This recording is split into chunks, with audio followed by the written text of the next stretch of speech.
Humanizei Cast, o podcast sobre empregabilidade em ciências sociais e humanidades.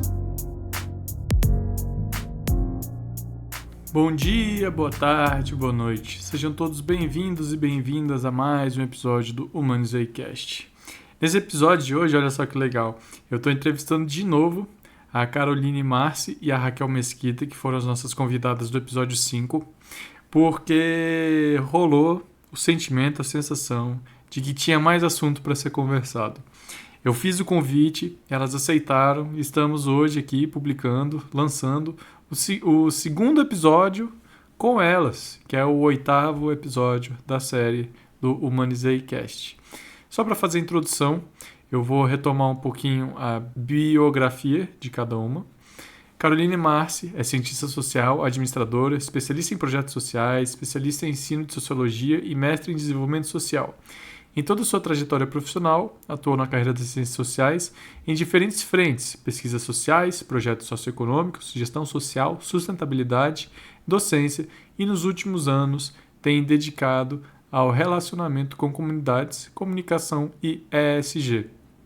Já a Raquel Mesquita é formada em Ciências Sociais pela Universidade Federal do Ceará, onde atualmente é doutoranda em Sociologia. Sua trajetória profissional é marcada pela experiência no setor educacional, docência e gestão e também na pesquisa acadêmica, desenvolvendo projetos em torno das subjetividades femininas. Também possui experiência em captação de recursos, gerenciamento de projetos de inovação e empreendedorismo. Nesse episódio 5, que foi o primeiro episódio que a gente gravou junto, nós conversamos bastante sobre alguns highlights. Esses highlights foram transformar conhecimento acadêmico em linguagem de mercado, que é justamente transformar todas as habilidades técnicas das ciências sociais que são trabalhadas na academia numa linguagem em que as empresas, que o profissional de RH entenda, que faça sentido para a realidade do mercado de trabalho. Conversando também sobre aprender a falar sobre dinheiro, aprender que dinheiro nas ciências sociais, nas ciências humanas não deve ser um tabu e é necessário sim pensar questões de remuneração, porque trabalhar não pode ser somente paixão e militância, deve ser também uma forma de você dedicar seu tempo e bancar sonhos. Eu lembro muito bem dessa frase no episódio 5, se não me engano foi a Raquel que disse, que é necessário a gente ter dinheiro para bancar os sonhos, independente de qual sonho seja mudar a condição social da família, seja fazer um mochilão, seja empreender, seja fazer um negócio de impacto social, seja fazer uma ONG, e assim vai. Falamos também sobre bastante a importância do LinkedIn, e nesse episódio a importância do LinkedIn é ressaltada novamente, bem como também a importância de aprender línguas e aprender a mexer em softwares, dos mais diversos softwares que existem, que fazem sentido para as ciências sociais, para as humanidades, mas também para o mercado de trabalho. E também, por fim, a questão do Long Life Learning, que é justamente nunca parar de aprender. Com todos esses assuntos, algumas questões ficaram ainda em aberto, e essas questões em aberto vão ser tratadas nesse episódio.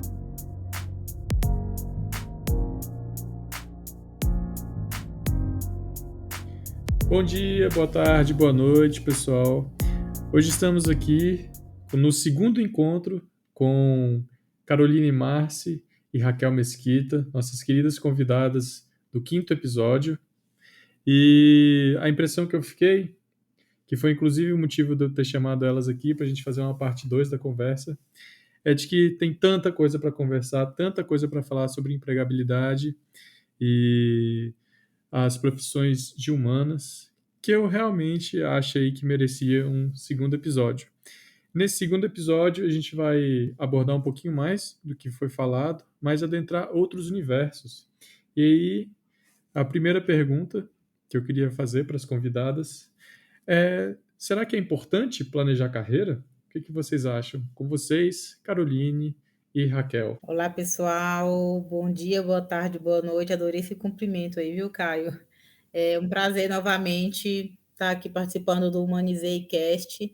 E para a gente sempre uma alegria dividir um pouco da nossa experiência, do nosso conhecimento e até uma pitada dos nossos delírios aí na carreira de ciências sociais. Oi, pessoal, né? Também dando o oi, as boas-vindas. Dizer que nós não fomos canceladas, então voltamos, né, Carol? Incrivelmente. Ah, é verdade. Bem, agradecer, Caio, novamente o convite, né? Reitero aí, né, os votos, que de fato é muito bacana a gente ter um espaço para colocar essas questões, né, na mesa, né? Falar sobre isso. Acho que isso era uma coisa que eu sentia muito falta na minha época de graduação, no mestrado também. E aqui a gente encontrou esse espaço, né? Então, que bom que esse encontro aconteceu. E aí eu já vou dando aqui os meus pitacos em relação a esse planejamento de carreira, tá? Levantando aí algumas polêmicas também. Como é que a gente pensa um planejamento de carreira, né? Então, a gente tem, primeira coisa a se pensar é que na universidade, no geral, a gente pensa a carreira acadêmica, né? Pelo menos comigo foi assim, né? Diante de um cenário de poucas oportunidades, vamos colocar dessa forma, né? Pensando que eu me formei já faz mais de 10 anos, né? E eu tô bem distante, né, do centro, né, do país, assim, né? Eu me formei em Fortaleza. Então, na minha época, planejar a carreira era basicamente planejar fazer uma coisa atrás da outra, né? Mestrado, doutorado e esperar o concurso. Era isso, né? Não, durante o curso, eu não tive nenhum momento, nenhum espaço para discutir outras possibilidades de carreira, outras possibilidades de atuação profissional, estratégias, né, de posicionamento. Hoje a gente fala muito disso. Tem que estar no LinkedIn, como é que você se posiciona no LinkedIn, né? Enfim, a dinâmica do mercado mudou muito nessa última década. E aí vão ter pessoas, né, vão ter teóricos aí da administração e desse universo da carreira que vão realmente puxar essa ideia de planejar a carreira, né, de ter realmente traçar aí algumas possibilidades, algumas rotas, né, como é que a gente faz isso hoje em dia, né? Tem aí essas várias estratégias, né, de empregabilidade, como é que você acessa as vagas, você precisa conhecer o mercado, você precisa se conhecer, né, o que é que tu gosta, o que é que tu acha possível, quais são as tuas habilidades que tu já desenvolveu, o que é mais fácil para você, né, desempenhar e atuar bem. Mas eu tô lembrando de um livro, tô lembrando do livro, mas não tô lembrando do nome do livro, que vai falar, né, que esse autor desse livro vai falar em você não planejar a carreira. Ele vai dizer que você precisa, na verdade, ter duas coisas em mente. Saber aproveitar as oportunidades que te chegam, né? De preferência, saber criar essas oportunidades. E desenvolver as famosas competências, né? Tanto as soft skills, né? Essas habilidades comportamentais, como as hard skills, que são essas habilidades mais técnicas, né? Então, a carreira, ela iria se desenvolver a partir desses dois nortes. Você aproveitar as oportunidades que aparecem e você estar preparado para elas, né? Nesse sentido de você conseguir desenvolver essas habilidades, né? Estar sempre atento quais são essas habilidades que o mercado pede. Lembrando que hoje a gente está vivendo um processo de transformação ainda mais acelerada, né? Então, hoje as coisas mudam muito rápido, né? A tecnologia muda muito rápido, os cenários econômicos mudam muito rápido, e isso vai demandar dos profissionais. Uma coisa que a gente já falou no episódio passado, né?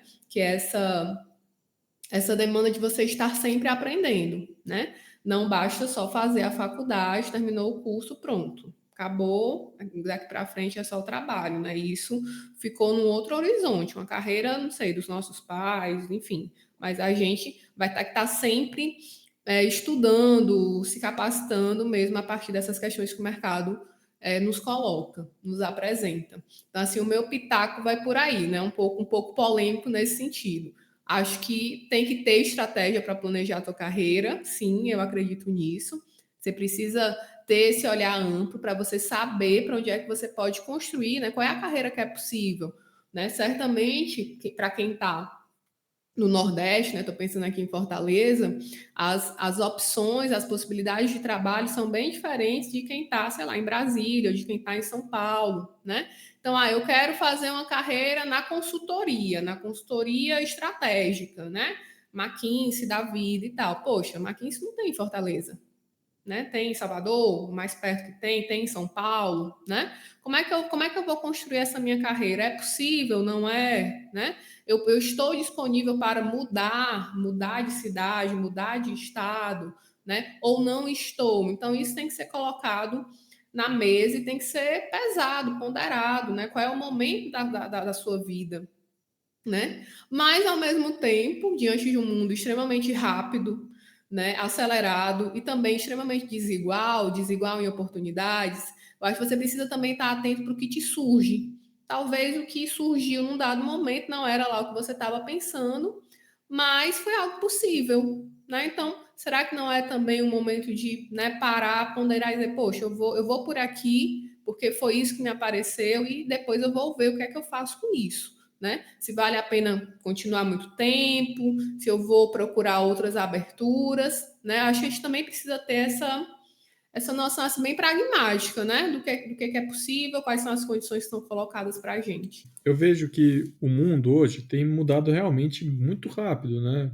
Em questão de 4 anos, tudo que a gente sabia, tudo que tinha como horizonte assim, de trabalho muda bastante em função da pandemia, em função da digitalização de todos os serviços e produtos, mas hoje eu vejo também que tem mudado muito em função das mudanças climáticas, né? E quando a gente vê esses cenários de mudanças, surgem muitas oportunidades, da mesma forma que surgem também muitas mudanças nas formas de se trabalhar. E vendo todas essas mudanças, eu queria perguntar também como é que a gente faz para conhecer as carreiras que são possíveis dentro desse cenário de tantas mudanças? São muitas variáveis para pensar em cenários de mudanças, né? Mas a mais importante, ao meu ver, é ter uma base sólida. A gente conversa muito, eu e a Raquel já tivemos esses debates, né? Na verdade, nem é debate, é um diálogo construtivo sobre o que seria uma base profissional e o que seria uma base pessoal. A gente brinca muito, eu falo, eu tenho essa visão na minha vida, que muitas vezes nas humanas a gente lê, estuda os livros, as teorias humanas, como algo muito distante. E que se a gente pegasse um autor ou outro, uma experiência específica em algum livro, como as coisas são colocadas, nós poderíamos implantar isso na nossa vida. Então, o que acontece? Pensar em um cenário geral, você pode pegar alguma teoria específica que você gosta e, a partir disso, direcionar a sua estratégia para essa construção. Vou dar o exemplo aqui que eu adoro na minha vida, com todas as pessoas, acho que todo mundo conhece esse livro, que é Os Estabelecidos e Outsiders, do Norbert Elias, que eu falo que para mim aquilo ali é uma narrativa genial de um processo de como as coisas funcionam no âmbito social, mas que eu coloquei para a minha vida, por exemplo. Eu não era uma estabelecida, eu não tinha uma herança, eu não sou herdeira, eu não tenho nada a não ser a minha força de trabalho, segundo Karl Marx. E aí, o que acontece? Eu quero furar uma bolha. E eu quero furar a bolha de quem? De quem é estabelecido, porque eu sou outsider. Eu estou de fora. Eu não estou no meio do mundo corporativo. Eu não tenho ali uma pessoa para me indicar. Eu não tenho um cargo. Eu não tenho um primo. Eu não tenho um network. Eu estava na época no serviço público, por exemplo. Eu queria entrar naquele lugar. Então, o que eu fiz?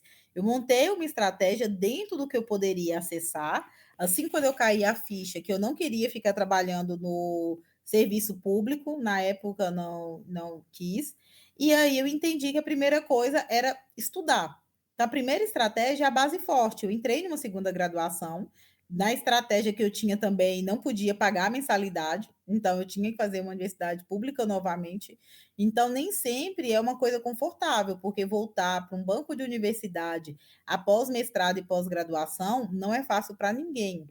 E aí eu me dediquei nessa estratégia e eu fui começando em passos atrás, eu fui dando passos atrás para chegar no nível profissional que eu gostaria de entrar. Eu fui construindo o meu network, fui conhecendo as pessoas e a única ferramenta que eu tinha disponível era a minha capacidade técnica e a minha qualidade. Então, a expectativa da estratégia para isso é você ter uma base forte. E essa base pode ser intelectual, na medida que você estuda e você coloca e você traz conhecimento.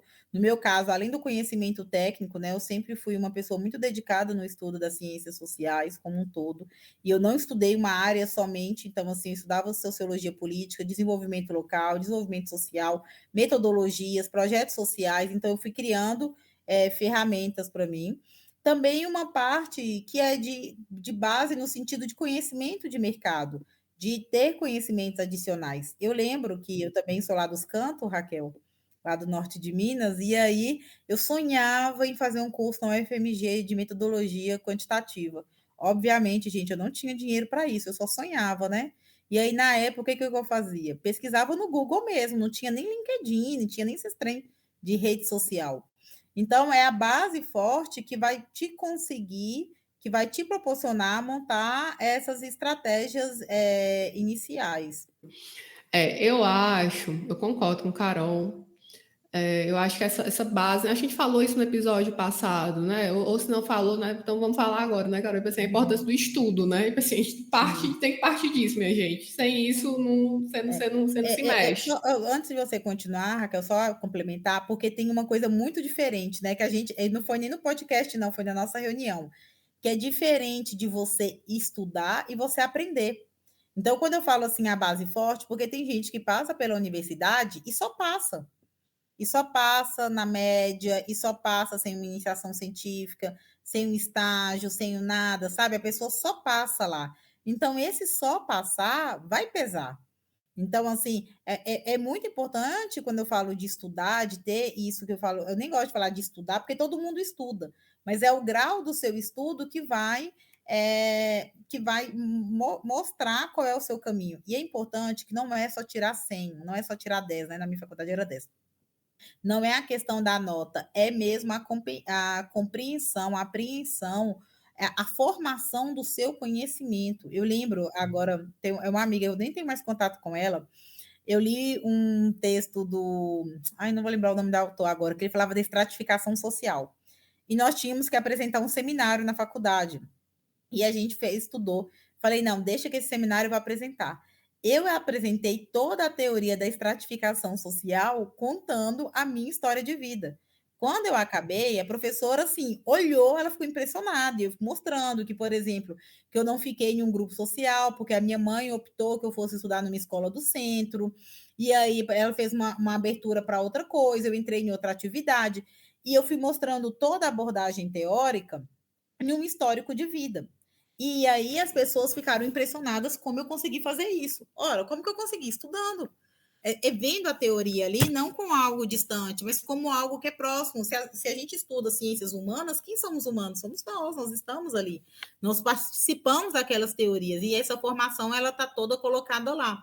Então, ter essa apropriação, inclusive, do que estudar, como estudar, vai fazer com que você consiga pensar em estratégias. É isso que é importante. Então, assim, você tem que estudar. Aí eu vou para a faculdade e faço todos os trabalhos, tiro toda a nota total. Mas você estudou mesmo? Você entendeu o que está escrito ali?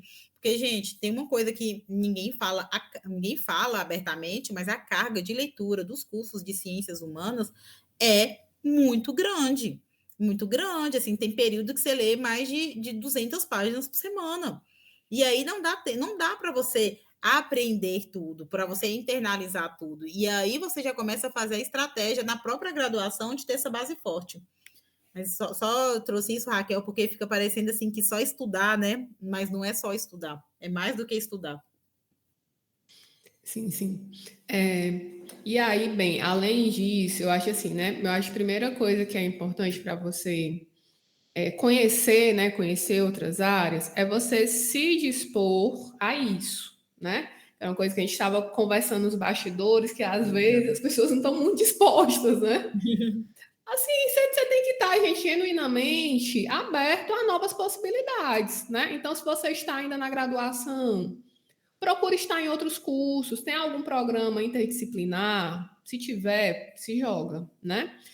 Tente construir zonas de contato com outras coisas, com outros cursos, com outras pessoas, porque aí você vai conhecer, né, vai ser possível que você conheça essas outras possibilidades, né? E as possibilidades vão aparecer e você vai estar lá nessa interface já construída, né? Eu acho que na minha trajetória, uma coisa que foi em comum, e que talvez por isso tenha me ajudado a fazer uma transição, né, para o mercado, anos atrás, foi que eu, na minha adolescência, eu fiz Senai. Então, eu fiz um curso de aprendizagem quando eu tinha 14 anos de idade. Então, bem ou mal, muito cedo, eu tive já uma visão um pouco maior do que, né, os meus colegas que estavam só, né, na escola, né? Então, eu abri essa zona de contato com uma outra área, que no caso era a indústria, né? Não precisa ser a indústria, gente, tá tudo bem, não precisa ser a indústria. Mas pode ser, né, alguma outra coisa menos pesada, porque a indústria é meio punk, né? Para além disso, eu acho que hoje, gente, mais uma vez, eu vou voltar para o LinkedIn, tá? É meio assim, né? Batendo na mesma tecla. Mas hoje tem uma ferramenta incrível que é o LinkedIn, e aí eu acho que uma coisa que linka com o que a Carol falou é se você faz, por exemplo, ciências sociais, né? Somos todos as ciências sociais, a gente aprende a pesquisar. Então você vai fazer realmente uma pesquisa, né? Essa pesquisa pode ser pelo Google, essa pesquisa pode ser pelo LinkedIn, essa pesquisa pode ser a partir de empresas da minha região e joga lá o que é que aparece. Isso pode ser algo mais estratégico, a partir de uma habilidade de construir relacionamento. Então, vai adicionando pessoas de empresas à tua localidade, vai chamando para um, né, para um café virtual, não era, Carol, que tu estava falando um dia desse, né? Vai acompanhando o conteúdo que essas pessoas produzem, né? Hoje em dia a gente tem uma oferta de conteúdo de informação muito grande. Hoje em dia tem serviço de mentoria de carreira para quem já está num outro momento, que já tem mais uma grana e pode investir. Então isso facilita muito, assim, corta muito o caminho, né? Você vai perder bem menos tempo fazendo uma pesquisa, você contratar alguém que já vai te guiar aí nessas veredas, né? Acho que são algumas possibilidades para você conhecer esse mercado, para você entender o que é que tem para fazer nesse mercado e a partir daí, né, ver aí o que é que pode dar match com você. A impressão que eu fico de ouvir você, Raquel, falando é a seguinte, de que talvez às vezes seja, estou buscando a palavra para tentar falar, mas talvez seja pouco estratégico ter uma formação, um conhecimento muito purista. Juntando com o que a Carol disse, talvez não adiante ler muito, mas não saber aplicar tudo que a gente lê nas faculdades dos cursos de humanidades e não aplicar na vida cotidiana. Retomando o que vocês falaram no episódio anterior, não adianta a gente não conseguir resolver os problemas da vida, né?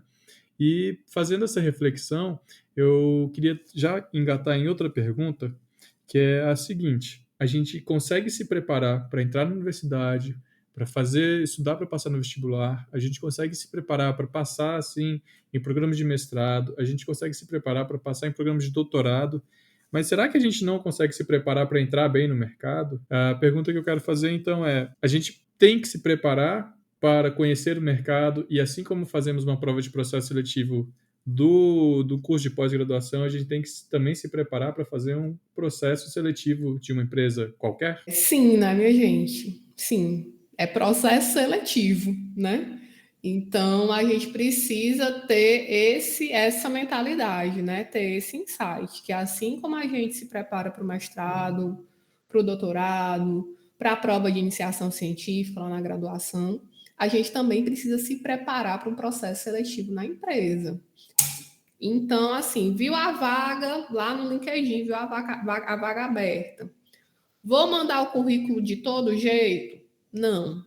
Você vai parar um tempo e você vai preparar o seu currículo a partir do que a vaga está pedindo, né? E aí tem 1001 dicas sobre como preparar currículo, tem conteúdo no Viver de Humana sobre isso também, né? Vai lá traduzir suas competências da academia para o Minha empresa mercado. Engajaí também pode fazer Tem, pode travar aqui pronto, pro já meu nome. vou. Tem o Engajaí, né, que Carol está atuando também nessa assessoria, consultoria, mas o currículo não é a única fase, né? Não é só o currículo. Pronto, fiz um bom currículo, agora pronto, não vou mais me preocupar, não, né? No geral, as empresas, pelo menos as empresas, né, um pouco maiores, que têm um processo seletivo mais bem estruturado, né? Você vai ter aí outras fases, é bem possível que você tenha uma fase de dinâmica em grupo, né? Então, vai ter alguma dinâmica aí em grupo, que vai ter o pessoal do RH te observando. Então, você tem que pensar o que é que o RH vai avaliar numa dinâmica em grupo, minha gente. O que é que vocês acham? Né? É para você ser a estrelinha e não colaborar com ninguém? Você acha que é isso que o RH quer? Você acha que é para você ser o pentelho do grupo? Atrapalhar? Não, né? E você quer ser a pessoa que acha que título é ou te dá o estrelismo, seu maior cargo. Ai, gente, sério, Deus me perdoe, que agora o cancelamento vem. Não aguento Agora gente. vem. Agora vem. Eu não aguento pessoas que fizeram doutorados, sabe? Assim, não é querendo, por exemplo, me gabar. Eu tenho mestrado, várias pós-graduações, já estou fazendo uma terceira pós-graduação. Eu nunca me coloco profissionalmente na garantia desses títulos. Aí tem pessoas que fazem doutorado, conseguem entrar no mercado corporativo, e aí elas começam a falar, não, porque no meu doutorado, não, porque no doutorado, tipo, não tem ligação, não é porque você é doutor que você vai ser o gerente, o dono da empresa, e aí isso é a coisa que causa mais falta de ambiência nos espaços. Perfeito.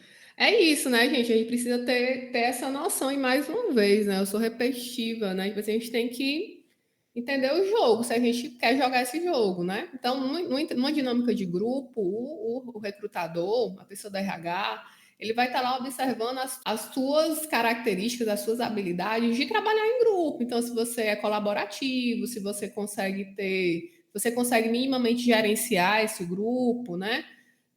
Se você consegue gerenciar o tempo, né, e estabelecer essa conexão com os outros colegas, enfim, é uma das fases, no geral, né, uma das fases do processo seletivo, que você também tem que estar ligado nessas questões, né? Poxa, o que é que o RH vai estar me avaliando? E aí, no momento da entrevista com o gerente, né? Então, tem outras questões aí, vai ser uma avaliação mais técnica, né? Que o gerente vai querer saber se você realmente tem um domínio, né? Ou não. Não é só o título, né? Não é só o título, minha gente. Isso daqui a gente precisa deixar bem claro, né? Não é só o título do doutorado, assim como não é só o certificado do Excel que você fez em 1900 lá vai bolinha, né? Hoje em dia, Conhecimento. quando as empresas pedem, por exemplo, né, nível de Excel, no geral tem um testezinho de Excel para você, né, mostrar que você realmente consegue desenrolar lá, né? Então é preciso. Raquel, Oh, bem legal esse exemplo que você está dando aí, porque, né, no Engajaí a gente faz essa assessoria de posicionamento, né, de entrevista, de currículo, e aí teve uma pessoa que estava no processo seletivo passando. E aí, quando chegou na fase final, próxima à contratação, ela começou a desesperar, porque ela não estava conseguindo baixar do diário oficial as experiências que ela tinha no poder público. E aí eu falei, calma, não é assim, não precisa te preocupar, porque no mercado corporativo, em geral, nas contratações, você comprova o quê? A carteira de trabalho e os seus títulos. Você tem que mandar os títulos que você declara, né? E aí eu falei, eles não vão preocupar, porque eles podem, inclusive, puxar na base do INSS suas contribuições. Então, não precisa de procurar o diário oficial. Ela ficou desesperada, porque não estava conseguindo, né? É uma ferramenta muito complicada para encontrar qualquer coisa do diário oficial. Você tem que ter uma experiência na utilização. E aí ela ficou impressionada, porque ela não precisava de baixar todos os cargos comissionados que ela teve ao longo da trajetória para poder comprovar. E aí eu falei, isso é a lógica muito da gente do concurso público. Quando você faz concurso público, você tem que baixar todos os artigos. Quem nunca mandou um pendrive aí lotado, um drive também online, com todos os títulos, artigos, experiências comprovando, nunca fez um concurso no mundo. Então, assim, é a lógica, até a lógica do pensamento, de como é o funcionamento, né? Nesse caso, só foi um exemplo cômico, mas tem outras situações que a pessoa fica preocupada, eu não tenho o certificado de Excel. E um certificado de Excel, você pega na internet de graça, tem até como criar um certificado. Mas não é você ter o certificado, é você saber a habilidade, saber fazer e utilizar a ferramenta ou ter a característica aí, né, do seu comportamento que faça todo sentido. E aí eu queria só acrescentar mais uma coisinha, inclusive foi algo que eu percebi agora nesses últimos tempos, né, estudando também, né, para produzir o conteúdo para o Viver de Humanas, né, como a gente estava conversando, a gente acaba consumindo muito conteúdo, né, filtrando muita coisa para levar realmente só o que faz sentido, né, já que nesse mundo da internet também tem muita coisa não muito boa, né. E eu assisti uma live com um cara que ele é recrutador, né? Ele é headhunter, então ele é contratado de uma empresa para caçar cabeças, caçar talentos, né? E no caso, ele é contratado por uma empresa canadense, ele mora no Canadá, né? A discussão era sobre processo de imigração, né? Enfim, nesse sentido de você projetar a tua carreira internacionalmente. E nessa live ele comentou uma coisa, um aspecto muito importante para a entrevista, que eu acho que vale não só para quem está querendo internacionalizar a sua carreira, ou quem está no processo de imigração, enfim, mas para quem está mesmo nesse contexto brasileiro, né? Que é, você está no processo seletivo, estude a empresa. Então, mais uma vez, essa habilidade de pesquisa, né? Estude a empresa, vá no site da empresa, veja quem é que é o CEO, vá atrás de entrevista dessa pessoa no YouTube, vá saber, né, o que é, como é essa empresa, enfim. Dê seu jeito para você ter informações sobre essa empresa e mostre que você fez esse dever de casa na entrevista. Isso é importante, isso pega bem, né? Poxa, a pessoa foi atrás, a pessoa demonstrou isso, a pessoa fez perguntas, faça perguntas sobre o trabalho, né? No geral, os recrutadores, no final, eles abrem para você fazer uma pergunta. E quando o candidato faz essas perguntas, né? Demonstra esse interesse, demonstra que realmente pesquisou, que está, né, já mais ou menos por dentro aí da empresa, isso pega muito bem, gente. Então, eu acho que essa é uma dica boa, né? Você realmente querer saber, né? E outra coisa também, no geral, as empresas, né, quando estão contratando, elas querem contratar pessoas que fiquem no trabalho, né? Até porque você contratar pessoas, você fazer um processo seletivo, é custo, né? Custo de tempo e custo financeiro, né? Você contrata um funcionário, você certamente vai ter que dar algum tipo de treinamento, então vai ser mais tempo, vai ser mais dinheiro gasto, né? Essa pessoa. Então, as empresas querem pessoas que fiquem, né? Então, assim, não diga na entrevista que você quer passar um tempo e depois você quer, não sei, passar um tempo, não sei, no campo criando galinha, né? Não, diga que você realmente quer construir uma carreira lá naquela empresa, que essa vaga é para você, que você vai conseguir dar conta, enfim, né? Demonstra esse interesse, né? Eu acho que isso é um grande diferencial em termos de quem está tentando trabalho, né, nesse momento da entrevista, realmente ter essa convicção de que está interessado na vaga e precisa demonstrar isso, né? Precisa estar muito segura, acho que é um treino mesmo emocional, sabe, Caio? De você realmente estar convicto disso e realmente demonstrar. E eu acho que isso faz a diferença numa contratação ou não. Né? Se você demonstra um melindre, ai, não sei, ai, mas talvez, né, daqui a um tempo. Não. Você tem que ir muito Exato, firme. exatamente. E também, assim, muitas vezes não conhecer as competências a fundo, mesmo que você não tenha, faça com que, né, algum termo que foi dito de alguma forma diferente, você fale logo que não tem. Então, vou dar um exemplo aqui já até aconteceu comigo, mas nesse momento não foi uma coisa de não saber, foi uma coisa na hora de estar muito ansiosa. Numa entrevista, processo seletivo, a pessoa perguntou assim para mim: você sabe usar PPT? E eu, na hora, me deu um apagão, não estava lembrando que era PowerPoint, né? Aí, mas eu falei, olha, eu tenho conhecimento de softwares, de apresentação. Fui falando um pouco até que eu lembrei que PPT era PowerPoint. Então, assim, ele usou um termo diferente, né? Ele estava lá pegando mal, mas ele é o gestor, então ele pega mal, ele pode fazer o que ele quiser, deixe ele, né, Raquel? Ele não quer guerra com ninguém. E aí ele faz a pergunta do jeito que ele quer e você tem que dar a habilidade de responder. E aí, na hora, ao longo do tempo, eu já sabia que isso poderia acontecer, eu fui falando algumas coisas até que eu lembrei e expliquei de forma mais assertiva. Também já aconteceu uma que é técnica mesmo comigo, que um recrutador me perguntou se eu tinha experiência em um certo tipo de relatório técnico. E eu realmente não tinha experiência no conteúdo do relatório técnico, né? Na hora da entrevista eu fui pega de surpresa. Quando eu fui pesquisar na internet, falei, cara, é tudo que eu faço a vida toda. Claro que eu sei fazer isso aqui. A diferença é que, em vez de falar de comunidade rural, era de tal coisa. Então, também ter esse preparo, né, de ter essa perspectiva do todo, de estudar, no caso em específico de vaga ou de habilidade, faz com que você sinta mais preparado para criar o seu storytelling de apresentação e seu posicionamento de marca e de carreira no mercado de trabalho. E aquela questão de tempo de experiência, que às vezes eu vejo que é um gargalo para quem está tentando fazer tanto transição de carreira quanto a transição da academia para o mercado. Por exemplo, vagas que exigem 2 anos de tal experiência.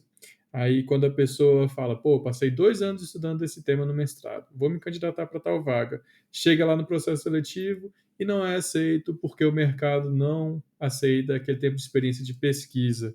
Como que faz para burlar isso, para criar estratégias para adentrar nesses cargos que têm uma exigência de tempo de experiência? É o seguinte, a primeira coisa, tempo de experiência é uma coisa que não tem regulamentação no mercado. Então, assim, o que eu vou falar aqui é muito de estratégia do que propriamente do que é o correto ou não. Tem empresa, por exemplo, que quer contratar estagiário que tem 5 anos de experiência. E a proposta está aí, a pessoa vai criando e vai tentando adequar no tipo do que a empresa, né, finge que ela quer. Por exemplo, tem empresa que tem pessoas que ficam 8 anos de cargo de júnior, enquanto outras 2 anos é cargo de júnior. Tem empresas que entendem que mestrado te faz ter uma elevação de cargo já para pleno, por exemplo, mesmo que você comece em uma área que você nunca trabalhou, em outros casos não, você nunca trabalhou, você é para a área júnior. Então é muito de caso a caso. Como você vai burlar? Não existe também estratégia para você burlar. O que você consegue fazer é construir um storytelling, uma estratégia entre a habilidade desenvolvida e o cargo pleiteado. Vou dar um exemplo claro aqui que aconteceu comigo. Quando eu trabalhei com pesquisa e o que eu fazia? Organização do trabalho de campo, a tabulação, o uso de software específico, a elaboração de relatório técnico. Eu publiquei artigos, então, assim, além de tudo, eu publicizei, né, o relatório técnico. Eu fiz comunicação oral, então eu tenho noção de apresentação de resultados. Juntamente com isso, eu trabalhei em interface, porque era na área de desenvolvimento rural. Então, eu trabalhava com agrônomo, eu trabalhava com biólogo, eu trabalhava com engenheiro ambiental. Então, a minha experiência, ela não era, eu tenho experiência em pesquisa. Mas qual é a pesquisa que você fez? Em qual área de interesse você trabalhou?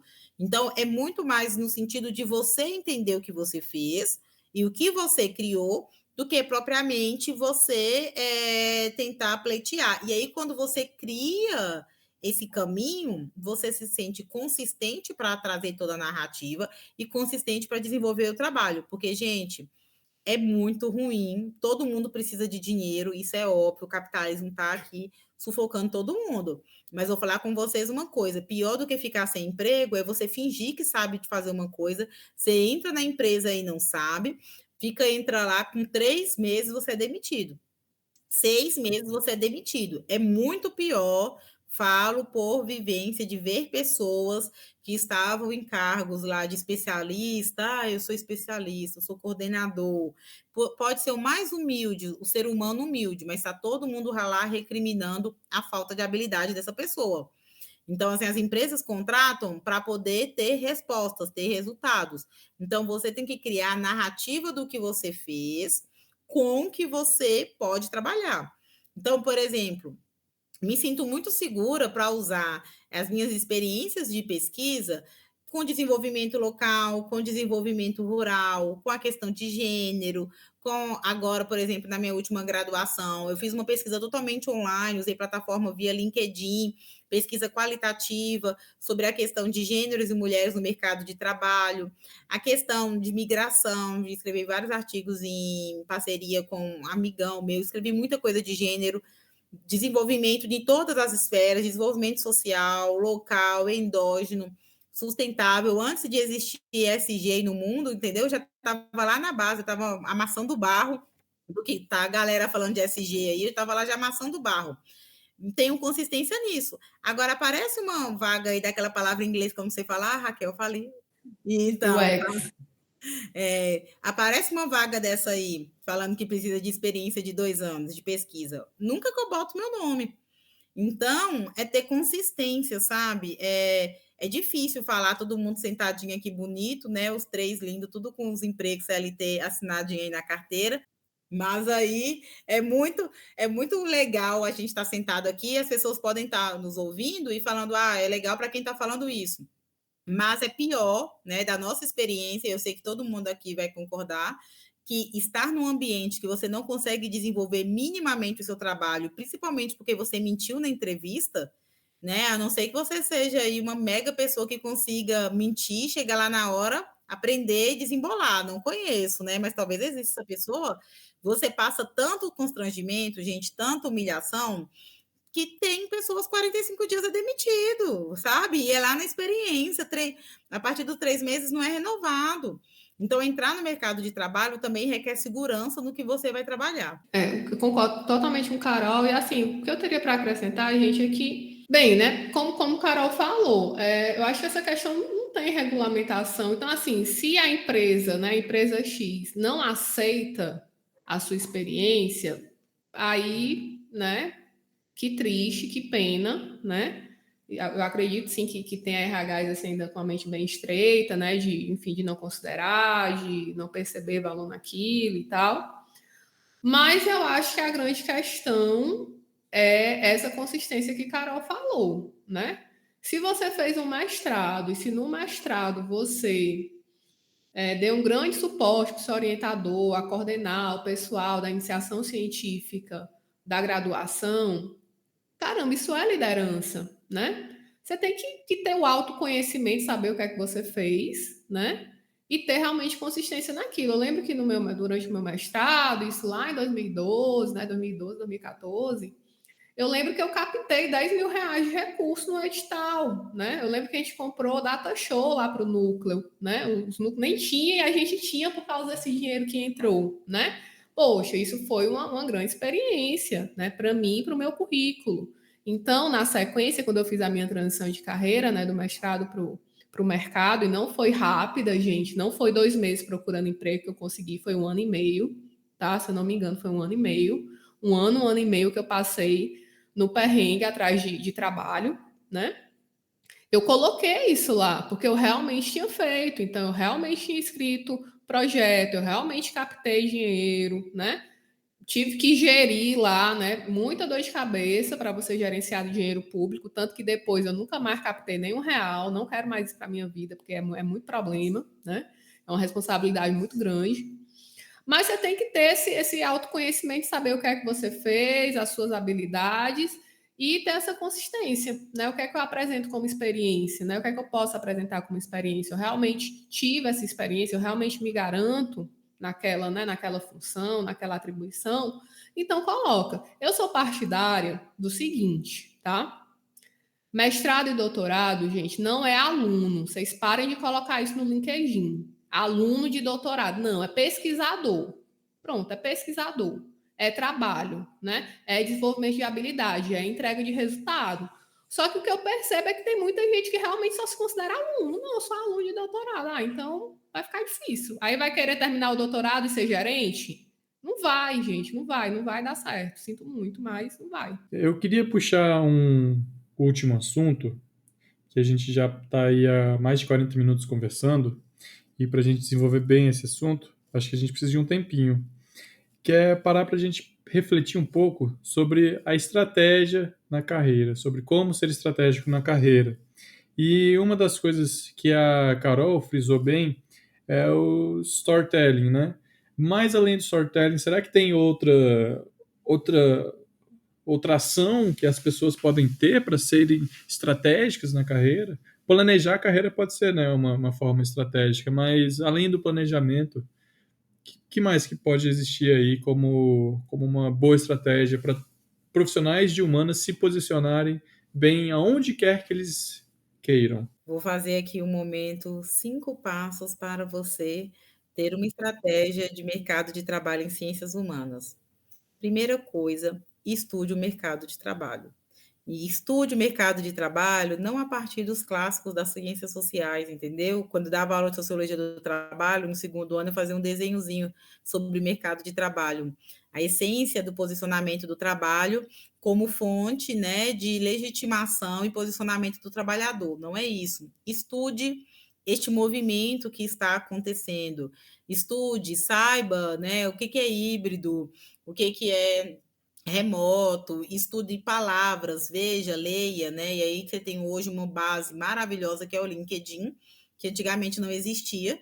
Então, para você entender que palavras que as pessoas estão falando. Por exemplo, teve uma vez que eu falei com uma pessoa, não, você escreve aqui nesse e-mail que o encaminhamento tal foi isso. Aí ela, mas o que é encaminhamento? É uma palavra que as pessoas utilizam muito no mundo corporativo, entendeu? É uma palavra igual encaminhamento, alinhamento, e nem estou falando das palavras em inglês, que o pau quebra muito mais aí, quando você tem umas que eu não sei nem dizer. Mas, assim, estude o mercado de trabalho como este mercado que você quer entrar. Isso vale tanto para a questão de concurso público, tanto quanto mercado corporativo, tanto quanto empreendedorismo. Nesses 3 possíveis caminhos aí que você quer entrar, estude como ele está funcionando. Estude comportamento, sabe? Pega a metodologia social aí e aplica para poder estudar o mercado de trabalho. A segunda coisa é invista nas suas habilidades para que você possa se expressar no mercado de trabalho. E aí eu falo muito das redes sociais, mas não necessariamente pode ser nas redes sociais. Então, eu gosto muito de falar. Vou gravar podcast, eu gosto muito de escrever, vou escrever textos, gravar vídeos, e me expor nas redes sociais. Ou então, não gosto de rede social. Começa a fazer trabalho voluntário, sabe? Se posicione dentro da sua habilidade, do que você mais gosta de fazer para o mercado de trabalho. E isso vai fazer todo sentido para você trazer o conhecimento e montar a sua rede, que é o terceiro ponto, faça network. Faça network. Network significa conectar pessoas. Chama uma pessoa, chame outra e converse. As pessoas parecem que estão fechadas, mas não estão. Então, converse com outras pessoas e tenha o número 4, humildade para entender que você não sabe tudo, que ninguém sabe tudo. E não tem problema nenhum em você ter dúvida. Eu não sei usar o LinkedIn, quem pode me ajudar? Eu não sei preencher minha plataforma Lattes, quem pode me ajudar? Não sei usar o Instagram, então você procurar ajuda, humildade. Eu não sei o que é essa palavra, eu não sei o que é, eu não sei usar essa ferramenta, não sei para onde ir. Então, ter humildade para poder saber e reconhecer que você não sabe tudo. E o ponto quinto, que eu acho muito importante da estratégia, é conheça e estude além da sua área de trabalho. Né? No podcast anterior, nós falamos muito sobre idiomas e sistemas. Então, eu bato nessa ferramenta novamente. Nessa ferramenta, não, nesse posicionamento. Muito importante. Estude para além da sua formação inicial. E aí, eu vou acrescentar, viu, Raquel, raciocínio lógico aqui, para ver se a galera vai fazer uma conta no bar. É isso. É idioma, ferramentas, softwares, e aí tem várias formas, e também a questão do raciocínio lógico. E é muito importante que nós 3 aqui somos pessoas jovens, mas estudamos em uma época que o acesso a esse tipo de formação, de educação, era muito difícil mesmo. E hoje, por exemplo, tem N cursos gratuitos. Pós-pandemia, o conhecimento está gratuito na rede mesmo. Então, é muito uma questão de organização, né? E aí, né, Caio, a palavra que você está amando dizer aí, estratégia para estudar e conhecer. Estava pensando aqui, né, em algumas coisas. Talvez, né, talvez sejam as mesmas coisas com outras palavras, viu, Carol? Mas, ó, o que é que eu pensei aqui? Primeira coisa, e eu lembro que foi um dos primeiros posts do Viver de Humanas no LinkedIn, no Instagram, valorize a sua história. Então, reconheça a tua trajetória, se foi uma trajetória que foi primeiro acadêmica, se foi uma trajetória, não sei, marcadas por idas e vindas, por, né, reveses da vida, não interessa qual seja, mas, assim, valorize a tua história. Primeira coisa que a gente tem que ter em mente, assim, valorizar quem nós somos, no que é que a gente é bom, no que é que a gente tem dificuldade, né? E realmente se apropriar disso. Eu acho que essa seria a primeira coisa, né? Então, valorize. Se você fez uma pesquisa de mestrado, valorize isso. Isso não é menor, mas isso talvez tenha que ser apresentado de um outro viés, se você quer fazer, por exemplo, uma transição para o mercado. Não tem problema nenhum, sei lá, ser antropólogo e querer trabalhar na iniciativa privada. Às vezes, quando a gente está muito na academia, a gente começa a construir, assim, umas relações muito excludentes, né? Ah, porque se eu for isso, então eu não posso ser mais nenhuma outra coisa nunca. Não existe, né?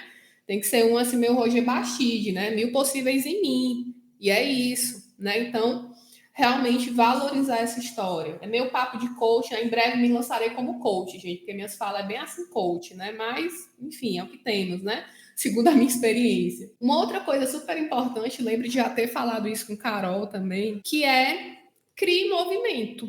Crie movimento, faça um podcast, chame uma galera para conversar, né? Faça uma página no Instagram, né? Para discutir esses temas que você tem interesse, ou temas que você tem interesse, mas não sabe muito, quer saber mais. Eu acho isso muito importante também. Isso vai te possibilitar fazer lá o network, conhecer novas pessoas, conhecer novas áreas, talvez seja uma possibilidade aí para conhecer as áreas de atuação do mercado, chama uma galera da RH, chama uma galera, sei lá, da indústria, chama uma galera não sei da onde. Crie movimento, eu acho que é um outro aspecto importante. Um outro ponto, tá? Eu escrevi aqui rapidamente 4, né? Um outro ponto que eu tenho conversado com alguns colegas, vez ou outras eu também dou umas consultorias assim, bem na amizade, nada muito estruturado como Carol, não. Mas em relação, né, à carreira, enfim. E uma das coisas que eu percebo é uma certa ansiedade, né? E claro, super compreensível, né? A gente quer ganhar bem, a gente quer ganhar mais, né? Se paga tão pouco no Brasil, no Nordeste se paga menos ainda, né? No geral, na iniciativa privada. E aí eu sinto uma ansiedade, eu quero que as coisas deem certo logo, eu quero que a minha empresa, né? Que eu tenha logo muitos clientes, ou eu quero logo um cargo de gerência, né? Para chegar lá nos 10 mil, né? E, gente, assim, toda carreira, né? Se for CLT, se for no empreendedorismo, mesmo no serviço público, a gente tem uma tabela, né, de progressão, não é assim, entrei amanhã, já vou estar ganhando como doutora, né? Leva um tempo para você se estruturar e tá tentando concurso, no geral, demora um pouquinho até passar, né? Eu demorei muito tempo, muito, já estava assim cansada, já estava assim pensando em outras coisas, né? Até que o concurso chamou. Mas tive, né, outras experiências de trabalho aí enquanto estava estudando para esse concurso. Então, enfim, o que eu estou querendo dizer com isso é segurem essa ansiedade, né, para vocês escolherem esses frutos, esses resultados, né, em termos financeiros. Talvez demore um pouquinho, então, né, vamos aí alinhar as expectativas. E por último, eu acho que uma coisa que a Carol já comentou é seja honesto, né? Seja honesto com o que você realmente pode entregar para você não se colocar em uma situação que vai ser difícil você administrar e vai ser difícil você sair bem dessa situação, né? Às vezes você pode até se queimar no mercado, a depender do lugar, a depender do setor. As pessoas se conhecem, a galera do RH meio que todo mundo conhece todo mundo, você acaba se queimando, né? Quando não precisava, né? Não precisava disso, né? Então, se coloque, né? Não sabe muito bem utilizar, tem alguma dificuldade, coloque isso, mas coloque também essa abertura e essa disponibilidade para o aprender, né? Mostre que você está conectado com essa mentalidade que tem que estar sempre aprendendo, tem que estar sempre se desenvolvendo e tal, né? Mas construa uma história de uma forma honesta, né? Para você não se prejudicar posteriormente. O que eu pensei rapidamente foi isso, gente. Já vou começar a fazer o encerramento. Se vocês quiserem falar mais alguma coisa, acho que agora é o momento. Senão a gente já vai para o encerramento. Somente agradecer pelo convite, muito obrigada, e que a gente falaria mais e mais horas aí, incentivar todos os ouvintes a seguirem o Viver de Humanas. Nós criamos nosso conteúdo de forma voluntária, com muito carinho, para democratizar o acesso e que as pessoas tenham uma jornada mais leve do que a que nós precisamos construir na força do piquete amassando o barro. E também agradecer, né, a Érica e a Tuane, que são nossas parceiras nesse movimento, mas que para esse momento aqui no Humanizei Cast, eu e a Raquel, que fomos as representantes. Isso, quero agradecer também né, o convite. Acho que daqui a pouco a gente vai lançar um curso com o Caio, né, uma parceria Engajaí, Viver de Humanas e Humanizei Cast, porque é tanto assunto, né, minha gente? Mas acho que foi muito bacana, muito bom mais uma vez, né, ter esse espaço para a gente falar sobre isso. Eu acho que a proposta do Viver de Humanos é muito isso, né? De viabilizar, assim, né? Que as pessoas não enfrentem tantos perrengues, né, quanto os que a gente enfrentou nessa trajetória, né? Realmente, para quem não tem aí quem não herdou esse capital simbólico, né? Quem não teve as referências de trabalho, é muito difícil, a gente sabe disso, a gente já passou por muitos perrengues, minha gente. Eu nem contei aqui os mitos que eu já paguei em entrevista de emprego, né? Que hoje eu olho para trás e eu digo, realmente não fui contratada porque não dava, mas a pessoa totalmente desconectada da realidade, não sabia o que falar, não sabia o que responder, sabe? Assim, realmente não dava para o RH me contratar. Hoje sei disso, né? Porque, enfim, já estou no outro momento de carreira, né? Agora fui para o serviço público, enfim, são outras questões, né, que me atravessam agora. Mas, gente, já foi muito não de RH, já foi muito e-mail recebido agradecendo a sua participação. Capaz Então, de se assim, a sentir gente. mega injustiçada, esse RH desumanizado, não Foi, quer não me é? contratar. Teve uma vez que eu falei com uma pessoa assim que as pessoas não iam se solidarizar com o desespero dela. Ela ficou impressionada. Falei, não adianta se todo dia você colocar no LinkedIn que você está procurando emprego, pelo amor de Deus. Cara, tem muita gente passando fome que está pedindo emprego, pelo amor de Deus. Vai dar emprego para sociólogo, pelo amor de Deus? Ah, me poupe, né? E aí a pessoa ficou chateada, mas é a verdade. Espero que você não tenha, viu, Raquel?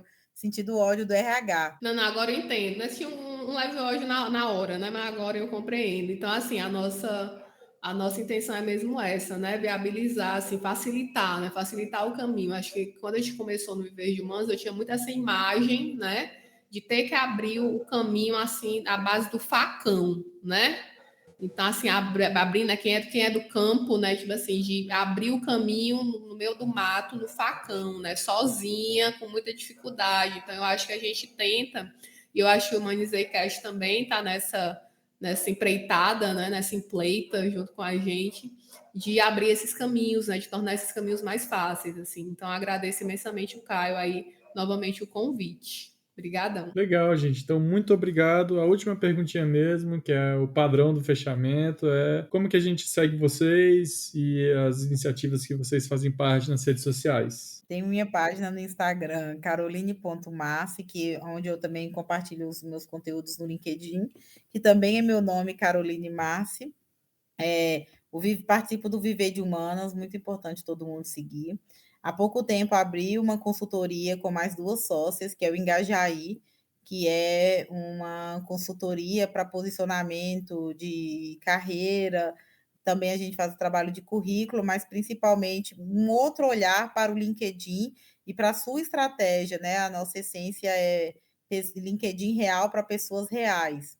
Eu também participo de movimentos, né, de forma voluntária, eu participo do Quantos, que é um movimento para lideranças negras na mineração, para promover esse espaço. Participo também do SG Antirracista, que é a ideia da gente democratizar o conhecimento e a participação de pessoas que não são do eixo Rio-São Paulo, né, desse centrinho ali, e também pessoas negras e indígenas no pessoas nesse tempo, né? Ai, gente, eu confundi tudo aqui, que eu ia falar de outra coisa que eu participo também, mas SG Antirracista, sigam lá que vocês vão ver. Eu também tenho uma página de relacionamento com comunidades no LinkedIn, sigam, que ela está um pouquinho parada, mas daqui para frente ela vai bombar com muito conteúdo maravilhoso sobre essa área de trabalho, que é uma área muito boa para humanas e que ela é assim antiga, nova, e está aumentando a partir que a quantidade de empreendimentos estão rolando no país. Então, mineração, energias renováveis, questão de investimentos internacionais, é uma área que está crescendo bastante e todo mundo pode seguir lá, que vai ter muita coisa boa. Acho que só isso aí, Raquel, que eu estou fazendo. Só isso. Ela faz pouca coisa, gente. Mas vamos Eu lá. também tenho uma filha, né? Maria E Flor, tem, quem quiser que seguir. é mãe, né, gente? Pense aí, né? Daí é o que mais pesa. Gente, então, vocês me encontram no LinkedIn, Raquel Guimarães Mesquita, tá? E vocês me encontram no Viver de Humanas, que está tanto no LinkedIn como no Instagram, tá? Então vocês colocam lá Viver de Humanas, que vai aparecer lá. A nossa logo é azulzinho, azul meio que bebê, com laranja. É isso. Tem no Instagram, mas assim, não tem produção de conteúdo, é só pet, é só passarinho e pôr do sol do sertão, então não. Mas Ah, no é LinkedIn eu bonito, ainda viu? escrevo algumas coisas, né? E a gente se encontra por lá. Podem puxar papo que a gente conversa aí, né? Gente, Raquel fala sobre literatura, tarô, Às várias coisas vezes, às legais, vezes. às vezes, mas é muita coisa legal. Segue ela lá para quem quer ver um outro olhar também. A gente não vive só disso aqui, não, gente. No meu Instagram tem foto de minha filha também, vocês podem lá ver. Então, muito bem, gente. Agradeço muito a participação e é isso. Tchau, tchau. Obrigadão. Humanizei Cast, o podcast sobre empregabilidade em ciências sociais e humanidades.